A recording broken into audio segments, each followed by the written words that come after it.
નમસ્કાર, આપ જોઈ રહ્યા છો નેશન પ્લસ ન્યૂઝ. હું છું આપની સાથે ભગવત. છોટાઉદેપુરના નેશનલ હાઈવે નંબર 56 બંધ કરાતા નવા ચૂંટાયેલા સરપંચ સહિત અન્યોને પોલીસે ડિટેન કર્યા છે. છોટાઉદેપુરના નેશનલ હાઈવે 56 બંધ કરાતા નવા ચૂંટાયેલા સરપંચ સહિત લોકોને પોલીસે ડિટેન કર્યા છે.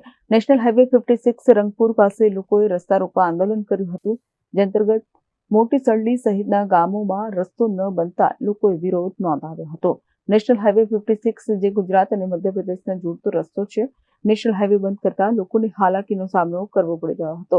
પોલીસે નવા ચૂંટાયેલા સરપંચ સહિતના ગ્રામજનોને ડિટેન કર્યા છે.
Rehan Patel, nation plus news, Chhota Udepur.